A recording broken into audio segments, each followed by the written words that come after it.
Hi dears, എല്ലാവരും happy അല്ലേ? Welcome to our channel. നമ്മൾ ഇന്ന് പോകുന്നത് ഒറ്റപ്പാലത്തേക്കാണ്. ഇതൊരു എക്സാം സെന്റർ ആണ്.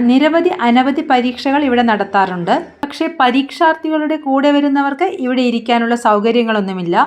പാർക്കിംഗ് സ്പേസ് ഇവിടെ ധാരാളമുണ്ട്. പേ ചെയ്ത് പാർക്ക് ചെയ്യാം. ഇപ്പോൾ സമയം 1:15. പരീക്ഷ കഴിയണമെങ്കിൽ 6 മണിയാവും. നേരെ വിട്ടു ലാഡർ സിനിമാസിലേക്ക്. ആദ്യമായാണ് നമ്മൾ ഈ തിയേറ്ററിലേക്ക് വരുന്നത്.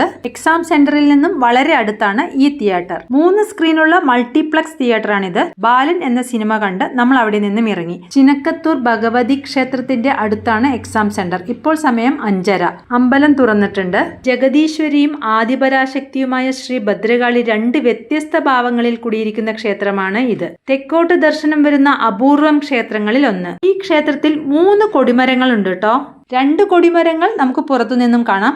അകത്ത് ഒരു കൊടിമരം കൂടി ഉണ്ട്. ഇങ്ങനെ ഒരുപാട് പ്രത്യേകതകളുള്ള ക്ഷേത്രമാണിത്. ആദ്യം ഈ കാണുന്ന മൂലസ്ഥാനത്ത് ദർശനം നടത്തിയ ശേഷം കീഴ്ക്കാവിലും പിന്നീട് മേൽക്കാവിലും നമുക്ക് ദർശനം നടത്താവുന്നതാണ്. അതിവിശാലമായ വളപ്പോടുകൂടിയ ഈ ക്ഷേത്രം ഒറ്റപ്പാലത്ത് നിന്ന് 5 കിലോമീറ്റർ കിഴക്കുമാറി പാലക്കാട്ടേക്കുള്ള വഴിയിലാണ് സ്ഥിതി ചെയ്യുന്നത്. ചിനക്കത്തൂർ പൂരം എന്ന് കേട്ടിട്ടില്ലേ? കുംഭമാസത്തിലെ മകന്നാളിൽ ഈ ക്ഷേത്രത്തിൽ നടത്തുന്ന പ്രശസ്തമായ ഒരു ആഘോഷമാണത്.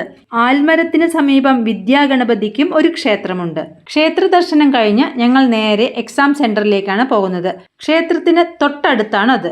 ആദ്യമായി വരുന്നവർക്കായി പറയാം, ഇവിടെ വാഷ്റൂം ഫെസിലിറ്റീസ് എല്ലാം ഉണ്ട്. എക്സാം കഴിഞ്ഞ് ഒരു റെസ്റ്റോറന്റിൽ നിന്നും രാത്രിക്കുള്ള ഭക്ഷണവും വാങ്ങി ഞങ്ങൾ മടങ്ങി. കൂട്ടുകാരെ, നിങ്ങൾക്ക് ഈ വീഡിയോ ഇഷ്ടമായെങ്കിൽ ലൈക്കും കമന്റും ചെയ്യാൻ മറക്കരുത്. താങ്ക്